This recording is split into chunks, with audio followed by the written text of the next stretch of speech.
Welcome to this week's segment of For Such a Time as This from the wonderful campus of the University of St. Thomas. Not really, but it will be after January.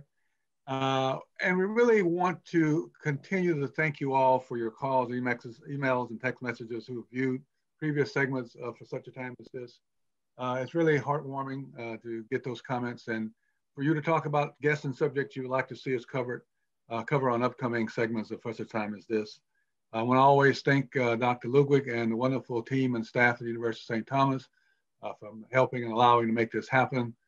Could not be done without my good friend Darnell Miller, who is the producer of this show. That's what I'm calling him now. As we go forward, we have some great things coming up for you in the new year on this format, not only with guests, but we're going to do some panels, we're going to do some dialogues, we're going to get in deeper into some of these conversations that we've been having. And we'll talk a little bit more about that at the end of this segment. But not to take any time from today's guest and show, let me pause and take one moment before I introduce them and tell you what we'll be talking about today. Sister Mary Dennison. Sister Mary Dennison was a cynical sister for 69 years. Sister Dennison is known throughout this community, not only in Catholicism and the Catholic Church, but around this community in total. She was a remarkable woman. She was one of the closest people I know to a saint on this earth. And that's no exaggeration. Other people will tell you that. She never was imposing. She was always kind. She listened with an open heart. She heard you. She not only listened to you, she heard you. She was loving and supportive. She had deep wisdom. She was prayerful, and she understood that the human being is a fragile person, a fragile thing to be loved and to be listened to and to be given unconditional love. She gave you unconditional love. She also started a wonderful program at the University of St. Thomas called the Masters of Religious Education. For all those people who are now doing religious education in the parishes, at that time, there was no such thing as a master's. You could get a bachelor's in religious ed, but you couldn't get a master's. So she and Father Young, who was the president of St. Thomas at that time, and a group of us worked on getting a certified program, accredited program, Master's Religious Education.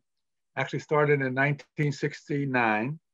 It was a on-campus residential program throughout the year.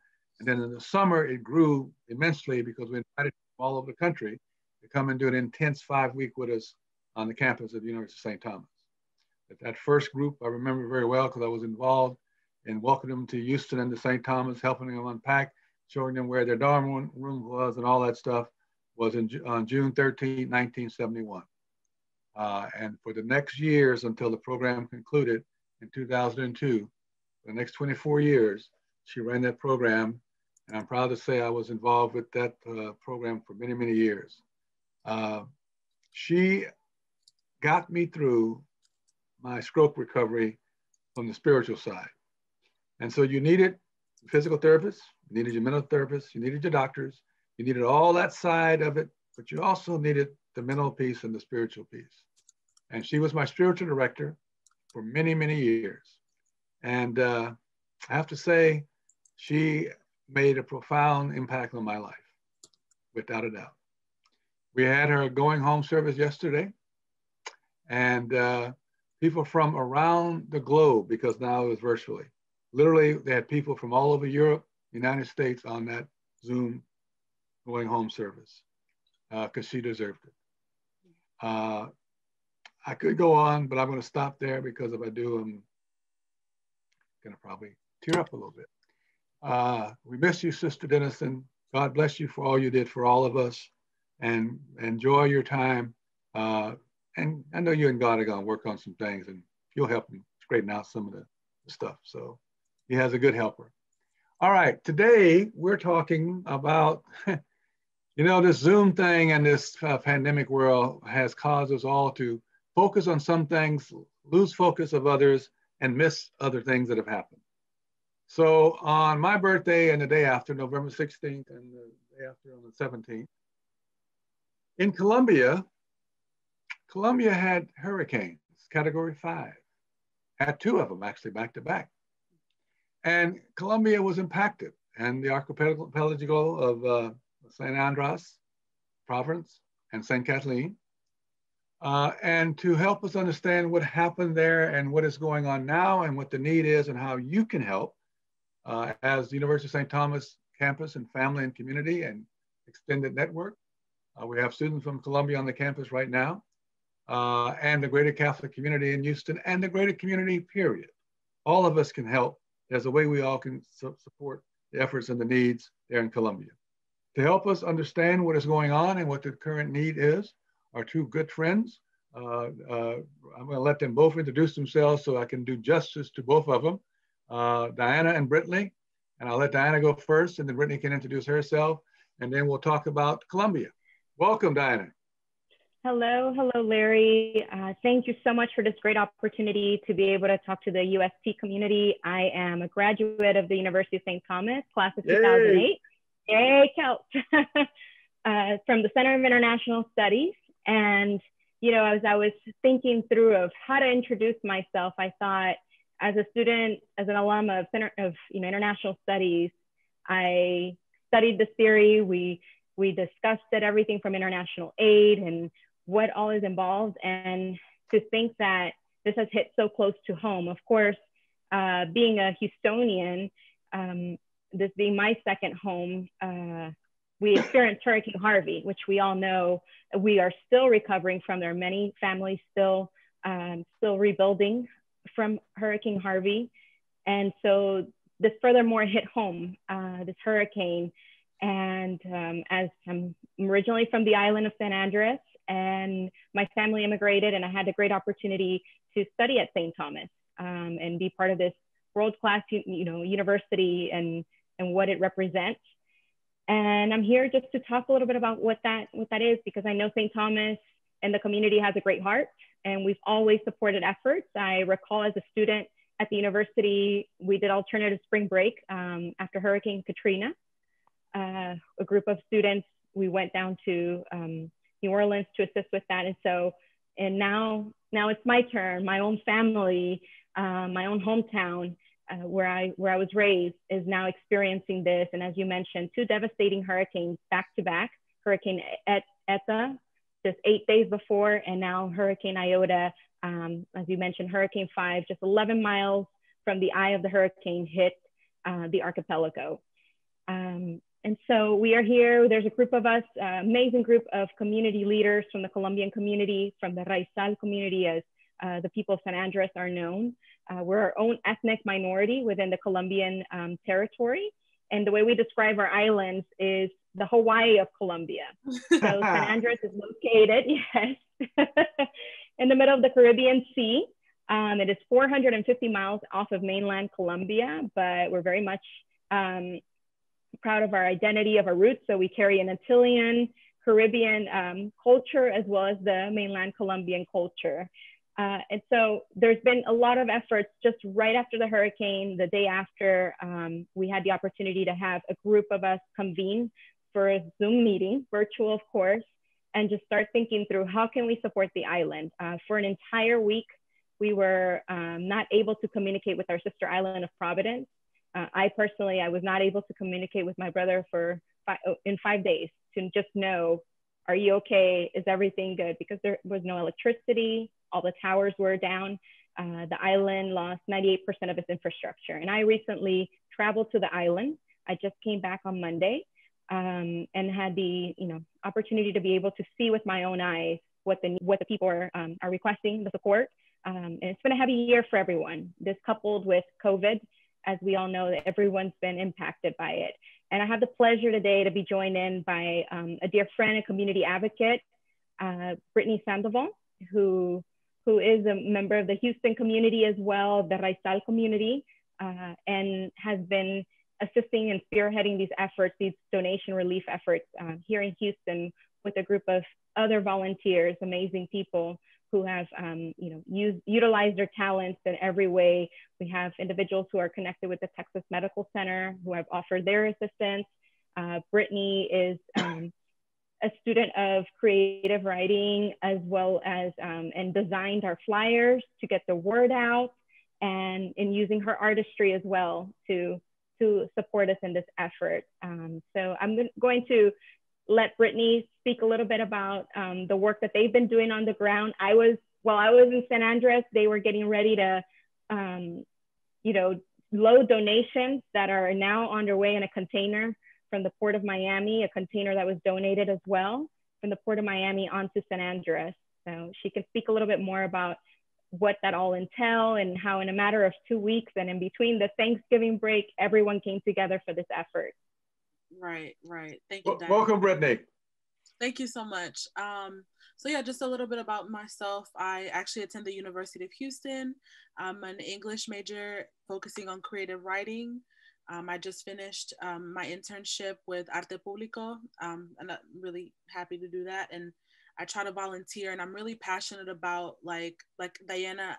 My family immigrated here when I was young, and I'm a member of the diaspora of the Raizal people. So I'm very passionate to make sure. I'm very passionate about making sure that like our people are being taken care of, and they've been devastated. We basically have created a network streaming across the United States that connects back to San Andres, Providencia, to make sure that the people are getting what they want and that we're hearing from them directly what they're really needing. We're hearing that the temporary shelter that they have is not sufficient to sustain them, and to sustain the people, because they're still getting sick. Some people have died, unfortunately, from pneumonia because they've been exposed to the elements, and the temporary shelter is not sufficient. The island is basically 90%, San Andres is 90% destroyed, and Providencia is 98% destroyed. So they need everything. So we, once the hurricane, like as soon as when the hurricane was passing through the islands, the second hurricane, we started talking about within ourselves, like, what is it that we need to do to take the onus of making sure that we took care of our brothers and sisters back home. And that's been the plan. We've been collecting food and medication and feminine hygiene products, and we're looking to get toys for the children, because this is the holiday season, and we want to make sure that they can feel the holiday spirit as well. So that those are just some of the things that we're working on to be able to spread the message. So the need is great in lots of areas. Non-perishable food, canned goods, etc. Building materials for reconstruction is always needed. And as you mentioned so clearly, doesn't matter what's happening, Christmas is Christmas, and kids are kids, and kids need to experience Christmas. And so we have to have toys, and we have to have lots of toys. Right. And so there is that movement going on for both those items and those things that I mentioned. They will tell you where and how you can donate, where you can drop them off at. I understand there's another container going out of the Port of Miami fairly soon. Yeah. We wish we could ship it out of Houston, but we cannot. It has to go to Miami, then over to the island. Yeah. But we'll get around that because we can drive some trucks down to Miami and deliver it to the container. But these relief efforts that we have seen in Houston, Houstonians have a generous heart. We are a community that always outpour our heart when we understand the need and know of the need and understand how we can respond to the need. And this is one of those opportunities so that you can really share with an organization that will get the relief to exactly where it goes. No middle persons, no middle involved. It goes directly to the people and distributed to the people who really need it. And these two young ladies have been involved, as I said, in an effort from day one, from immediately after the hurricane hit. And the Colombian community here has risen to the occasion. I've known some wonderful, and still know over the years, some wonderful people in that community. We always think about their restaurants, but beyond their restaurants, they're involved and active in lots of stuff in community life and civic life. That's how I first engaged with them. We actually was through the civic part of the community's engagement in different projects. And then, of course, they took me to the restaurant, which was the deal right there. But nonetheless, we can respond as we always have. So I want both of you to tell us You told us what happened. You told us what the need is. You told us how we can respond. But give us now the ability, where can we come? Because I think when you experience it and hear it from other people who have been there, who understand it, it's a different thing. Where's the rally and focus point? So, Larry, right now we are working out of Melrose, one of our spiritual leaders shared his church and opened it up to receive the donations. So we're working on that. I think currently our immediate support was for the immediate needs of perishable items, water, medications. Right now, of course, as you mentioned, for the holidays, we're focusing on the children as well. And then long term, this is, of course, the recovery is going to take over a year, unfortunately, as we have experienced in Houston, and we know of these hurricanes. Yep.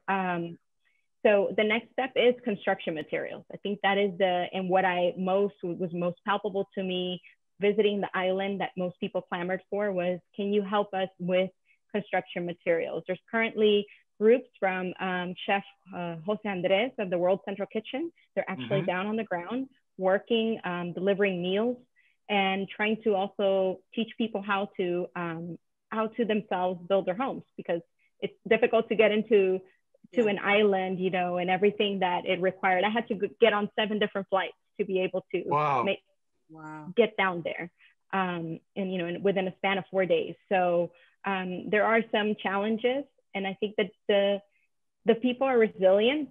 They're working through, but I think the next step is in that process. So we invite folks, if you are willing and able to donate, whether it be a financial contribution, and we will purchase, as you mentioned, directly. There are members of the community here who are flying down to the island to deliver those donations personally. So this is, he said, directly will go to the people. So I want to share the information regarding the toy drive that is ongoing. On Saturdays from 12 to 4, the church has been made available for people to drop off their donations. I'm going to share the screen. That's the one on Irvington? On Irvington, yes, sir. Yes, okay. Are you able to see that? There it is, yes, we can see it now. Okay. If you would scroll up a little bit, we can see the address of the church better. So the address is 8902 Irvington Boulevard, and that's Houston, Texas, 77022. And the times of from when to when on Saturday? On Saturdays from 12 to 4 p.m. We are receiving. And this is ongoing, not just this Saturday coming, but ongoing. Correct. Ongoing. Excuse me. I'm on Thursdays through Fridays from 8 a.m. to 7 p.m. I believe. Well, I'm sorry to interject, but currently it's only going to be Saturdays.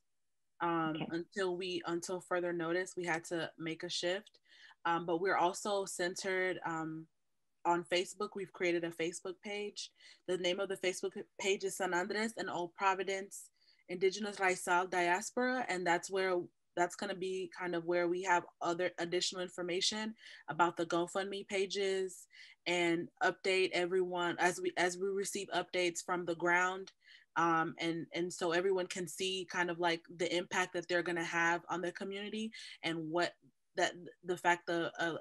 basically what they're going through too. So, we can have that, like we can bridge the gap and everyone can see like, how we're moving forward. Something to think about going forward, because we've done it, actually we've done it a lot over the last years when there's disasters, and particularly hurricanes and responses. As some of you know, I'm a former, used to run Habitat for Humanity here in Houston, and living with blue tarps. The sign of something has happened is when you fly over it, particularly, all you see is this sea of blue tarps covering the roofs until we can do something about it. There are ways to rebuild, particularly in an island situation. One can send over lumber, just the wood itself and the building supplies that go with that. Or you can build frames. You can build frames for houses here in Houston and send them over. And we've done that through Habitat across this country and actually across the world. Just send them, just like you send the food and the other stuff to Miami, put it in a container, and ship it over. They pull them out, you got the walls already half built. So, and to do that, Lowe's and Home Depot, usually you can get them engaged and involved to donate the lumber. And you could put together some crews on the weekend to find a big parking lot somewhere that we can use, and we can build frames. Yeah. All it takes is knowing on the other end the dimensions and the sizes of the frames you need for the houses that you need to rebuild. And most of these are modest structures anyway, so building the frames for a house of that square footage is not difficult. And it just cuts down the process a lot of being able to frame them here and ship them over, like a prefab house almost. And the reason I say that is that gets set up and gets organized. Getting volunteers to come and build the frames shouldn't be difficult. You give the word, you spread the word out. Retired people who built for a living, all kinds of folk can go give you a Saturday in a parking lot and frame, and you'd be surprised how many frames you can build in a day. So that's a thought, and I'm sure that could be something that maybe aid the process, because as Anna said, this is a long-term thing. Yeah. You got to remember the rebuilding process is a long, ongoing, long-term project. Right. So maybe we'll look into that perhaps. So I want to make sure, I'm sorry, go ahead, Ann, go ahead. No, I just wanted to give a quick share the page. Yes. If allowed, I will screen share.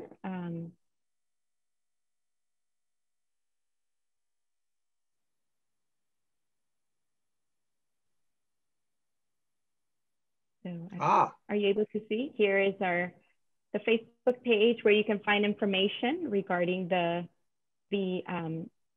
relief efforts. We've been posting photos and more information about the island. So just to show you, I have my own images, but these have been posted by people who have been, as you can see, yeah, a bit of what the destruction. But as I mentioned, everyone's coming together. Not only here, I saw it with my own eyes, even in the community, sharing. This was the first drive that we conducted over the first week in Thanksgiving as it prepared. And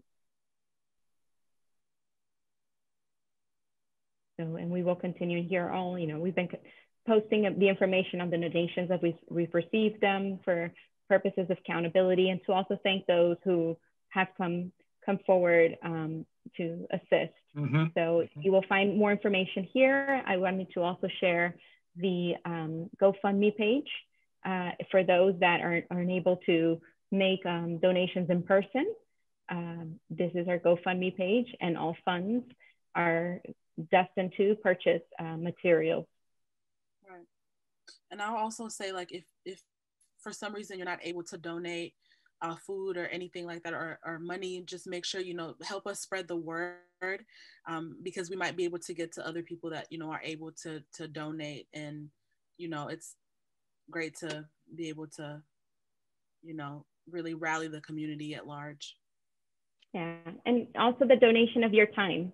Yeah. We understand in this COVID environment, people are limited with resources, and we're all there. It's been a shared sacrifice for all in this process. So if you have time that you can donate as well, we need volunteers. We are asking for volunteers actually this Friday to help us sift through a set of donations of clothes and of the toys. So this Friday from 4 to 7 p.m. we will be at the Melrose Church where you can stop by. I will repeat that address in a moment, as well as on Saturday from 12 to 5. So as I said, donations, and this is all about either a donation of your time, of any resources. We are accepting any help that we can receive from the community to support this effort. A lot of logistics involved in getting these donations out. So your time is also very valuable. Right. But a lot of ways people can help. That's it. Any way that you see that you can help, we'll figure out a way to make that help possible that you can donate it.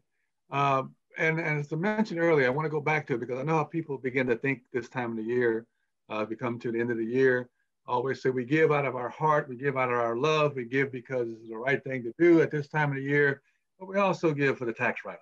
Let's just be honest. And so this is a great opportunity to do that. And since we send the containers, we truck the containers on the back of the truck to the port, load them on the ship, and they're gone. Those who may want to give something big, that's why I mentioned Lowe's and Home Depot, you can buy cords of wood. Just buy stacks of wood. I'm sure we can figure out how to get them. The Lowe's will deliver them probably to where the container's being put together, and we can ship the wood over.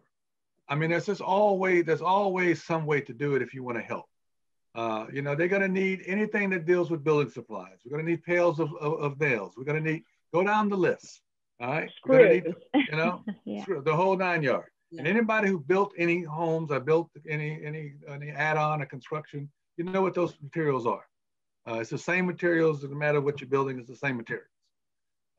So think about that. And those who may want to do something really on a grand scale and can do it for whatever reason you decide your heart wants to move you that way, think about all the ways you could do it at this particular time of year and take advantage of the advantages that are given at this time of year, actually.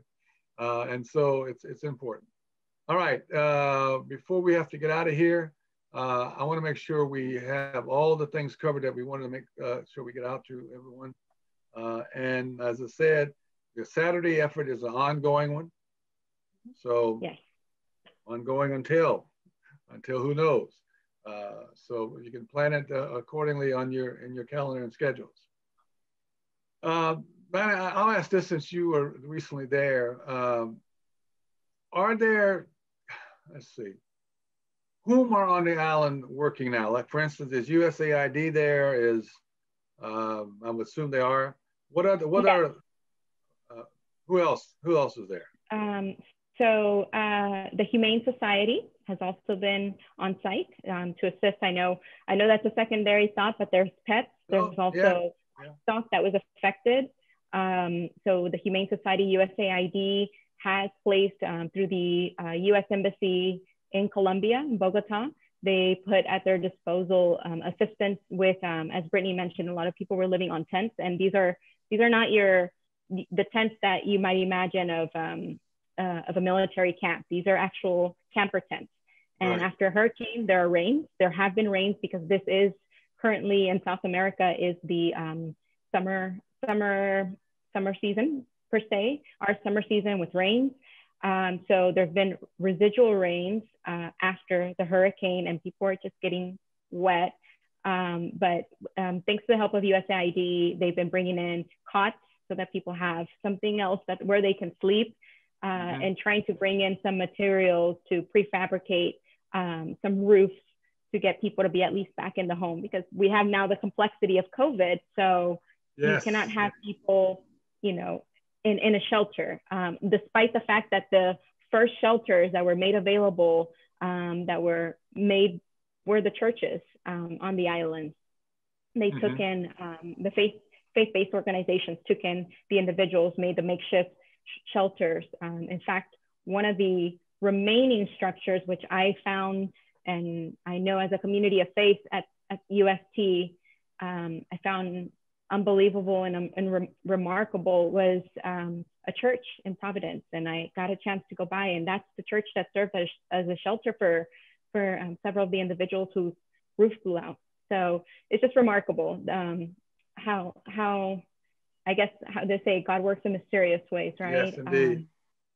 And so yes, that to that end, to answer your question, there are organizations on the ground, as I mentioned, World Central Kitchen, but a lot of these organizations have already stated by December 21st that we'll be out of the island. So in a lot of people's mind, that's the question of the people on the island is, what is next? Once the organizations leave, what is next for us? So that's why we're continuing this effort, because we know it's not just overnight or in the first 2 weeks. It's a long-term rebuild effort. Has our congressional delegation here in not only Houston, but in Texas, have they gotten involved indirectly or directly that we know of? Not that I'm aware of. I do know that Representative Gregory Meeks of New York recently was appointed as the head of the Foreign Relations Committee, I believe it is. And he's made it a priority to visit several of the Afro-Colombian towns. He's like, this time around, we're not visiting just the capitals, we're visiting the towns with a group of people, the social leaders. So I believe that there may be an opportunity there to appeal to our congressional leadership, whether it be here in Texas or federally, to gain some support. So. And I'll just, I'm full of all these questions all the time because I try to think through this stuff. I'm sure that the Catholic Church in Colombia and the Archdiocese and the Archbishop there has reached out to his counterparts of bishops and cardinals around the globe and asked for their support to send stuff over. And that's usually coordinated by Catholic Charities. Goes by different names, but Catholic Charities all over the world. I'm sure that has happened. I'd be surprised if it hadn't. But we might want to just check with our cardinal, get our cardinal to give their archbishop a call, and who knows what things happen. That's how things get started. Right, and this is part of this conversation because we know that it's a small island in the middle of the Caribbean. Not many people hear about it. Even the New York Times, the first thing that they reported, of course, Central America was also hit heavily. The coast of Central America, of Honduras and Nicaragua, were also heavily hit by the hurricane. And so the first thing that the New York Times reported when I was trying to share information with folks here in Houston who were not aware of the island, there was a whole report on Central America, and at the bottom was, and of course, the Colombian islands. So, yes. This space is that. That's why we're very grateful to you, Mr. Payne, and to the University of St. Thomas. This space is this opportunity for us to share, that in the midst of everything going on, the holidays, there's this tiny place here in the world who is needing help that many people may not know about. So thank you so much. That's really why I wanted to focus on it. That's really why I wanted to focus on it, because I know that many times we think about the big things, the big people, the big cities, the big organizations. Yeah. We forget that people living on the ground, it's mostly in the rural outstanding areas as much as it is the big urban cities. And we tend to always forget that. We forget that in this country. And so it's not surprising. All right, we're gonna have to get out of here, I think, for the moment. Let's give contact information one more time, where y'all can be reached. So I will share. So for any donations, once more, if you would like to volunteer your time or drop off any donations at Melrose Church, it is located at 8702, quote me correctly, Brittany, help me here, yes. Irvington Boulevard. Yes, that's correct. And that's Houston, Texas, 77022. And as a point of contact is Miss Julie Bush, who's the lead coordinator of the donations as well as the toy drive that's being conducted. And her contact number is 832-208-3997. And the email address, bear with me. We will get this email address to you.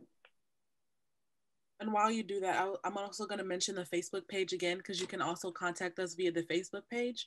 It's San Andres and Old Providence Indigenous Raizal Diaspora.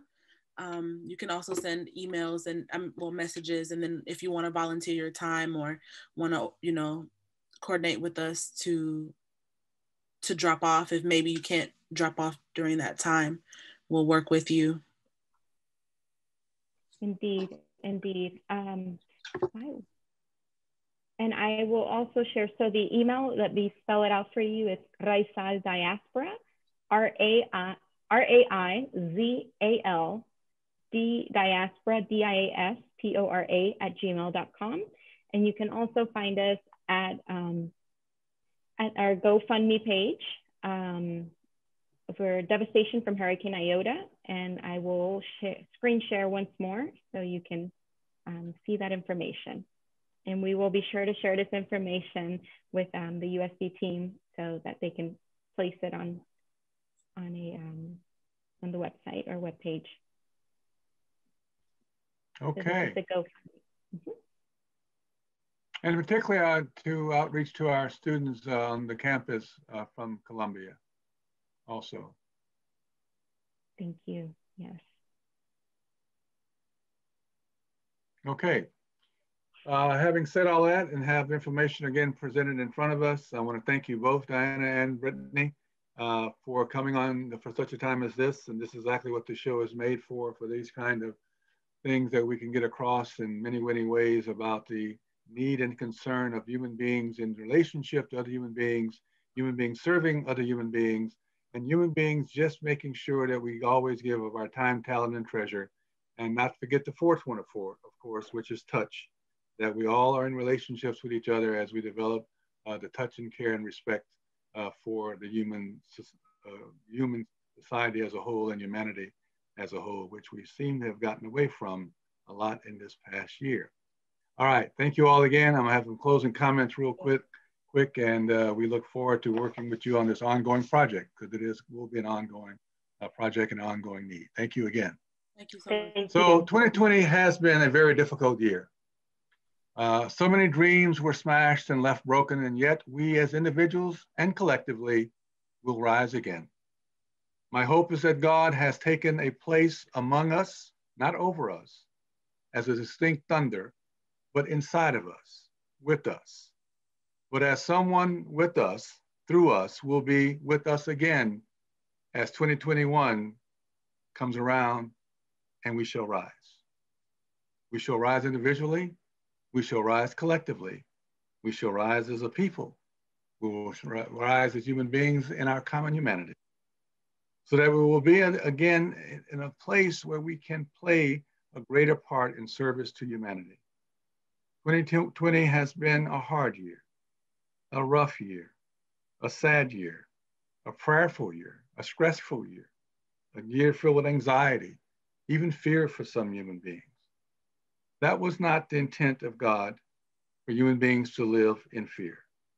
It was not the intent of God for human beings just to survive, nor even thrive. It's about human beings flourishing. Human beings are meant to flourish. All human beings should flourish. We should give everything that every human being needs to flourish. And so as we open up our hearts, and heart means what? Heart means helping each achieve real tomorrows, H-E-A-R-T, helping each achieve real tomorrows in the pride and the power that we have to offer to human beings, in our mutual compassion and empathy, with our developing those relationships of mutual trust and respect, because nothing happens without trust. We're now called once again to rise to the occasion, to rebuild bridges, to re-offer hope, to re-support those who need our support ongoingly, and to be the people of God that we've always been called to be. And so as we get ready to end this Advent season, to welcome in the new birth of the new Christ child, as we begin to look at the new year and all that goes with that, I hope to continue this journey together with you. And until then, as always, be safe, be well, peace, power, and love.